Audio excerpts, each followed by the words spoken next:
وبركاته. الحمد لله والصلاة والسلام على أشرف الأنبياء والمرسلين سيدنا محمد وعلى آله وصحبه أجمعين. أما بعد. The world often feels confusing and overwhelming when it comes to the concept of freedom. It's challenging to determine our control over our action amid ongoing global crisis. Sallallahu foresaw future social and political problems.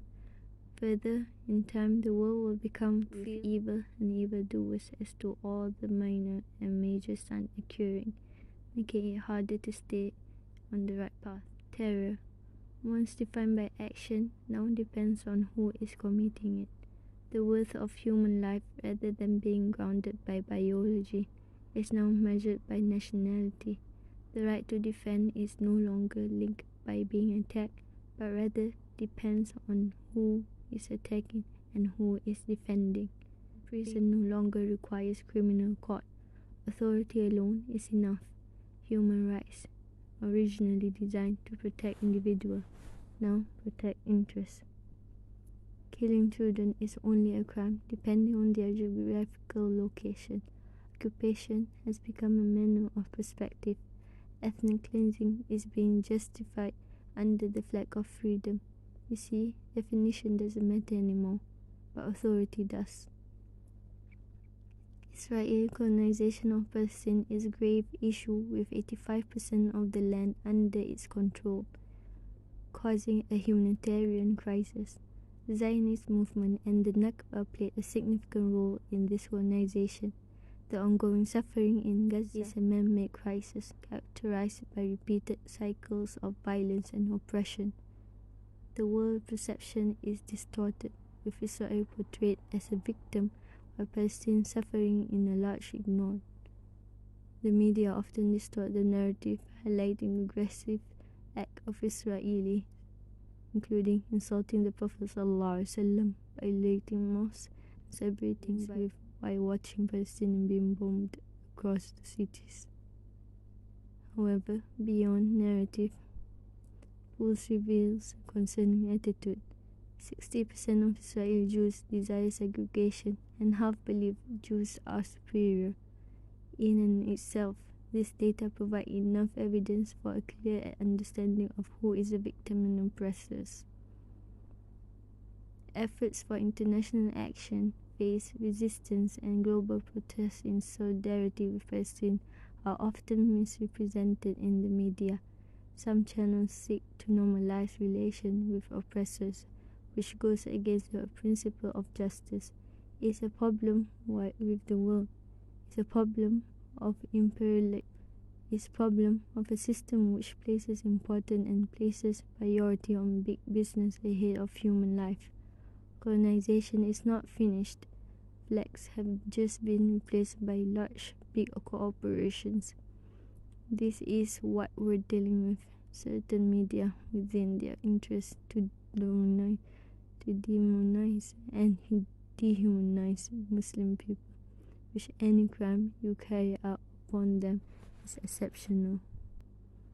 We are talking about 4,000 children who are dead, and if I may be very clear, those are the most unpleasant deaths that these children could have died.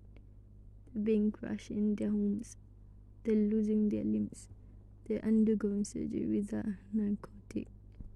What we are witnessing is horrifying, no matter the definition, and it should shock the conscience of all humans. What are we seeing right now is dozens and dozens of medical facilities in Gaza which are absolutely razed to the ground. These are no capacity in Gaza at the point to care for the wounded. There are 3,500 beds in Gaza.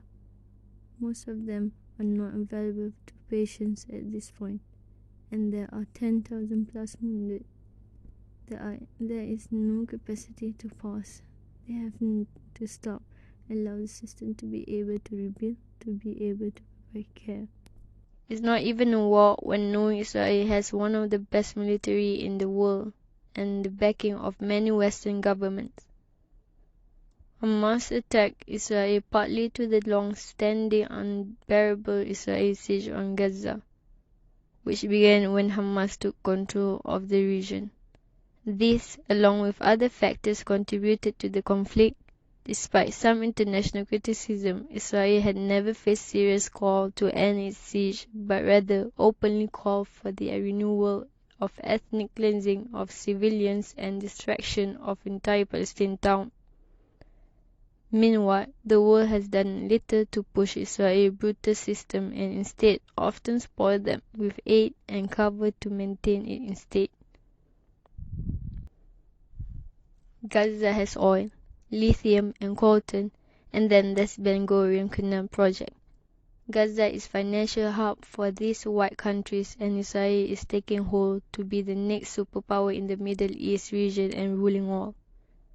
Though extracting oil from a populated city is impractical, however, concern arises when considering the possibility of oil extraction after widespread destruction and loss of life.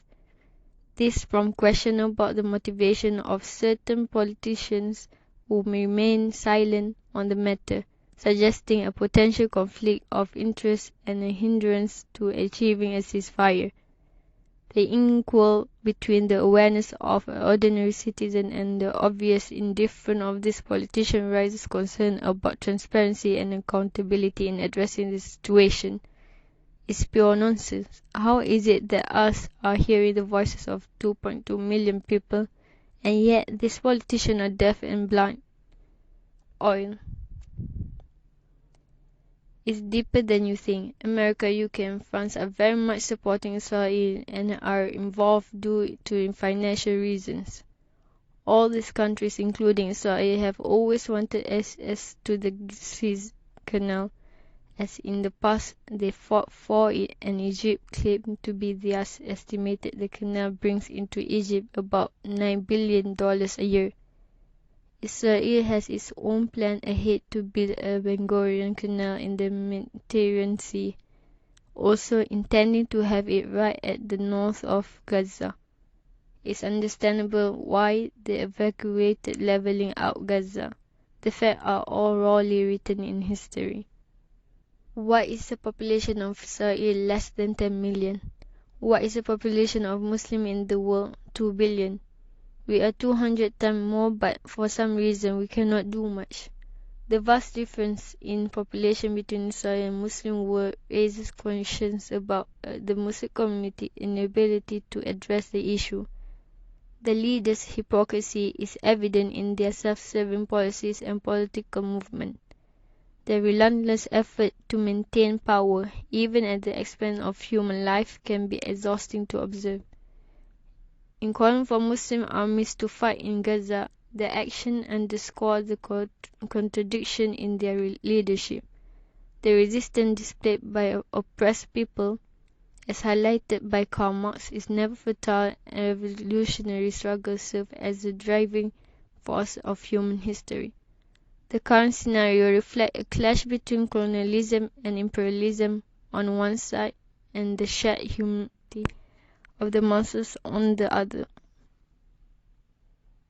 The Quran has spoken about the state of contemporary decline in Western morality. It is a satanic project. According to the text of the Quran that Allah Azza wa Jalla mentioned, says Satan that he would take from your servant and impose the share, meaning he would take a part of your servant. How are the steps? He said, I will mislead them. Notice the beginning of the stage of shadows, meaning he will shade you on your straight path.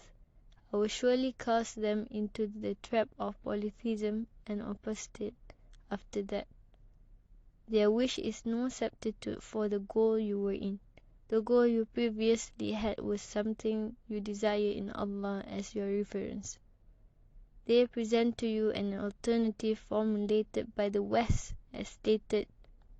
The great value, freedom, justice, enlightenment, and knowledge, all of which are illusion, and no substitute for religion, as Satan has made their deeds appear to them. You can still play a considerate role in addressing the challenges at hand. Calculating our capacity, we can play a considerate role. First and foremost crucial step is to educate ourselves with validated data with reliable sources. Sharing awareness within the community is another key step to encouraging thoughtful responses. Leveraging our collective voice, we can write to and pressure authorities for effective solution. Furthermore, contributing in various ways as such providing essential aid, volunteering, and offering financial support aligned with the privilege bestowed upon us by Allah. Let us move forward wisely in action by first leaving what does not concern us and disciplining ourselves with divine guidance to utilize the most effect accountability bi'idhnillah. Allahu a'lam bis-sawab wa ilayhi marji'ul ma'ab. Subhanakallahumma bihamdi subhanakallahul azim.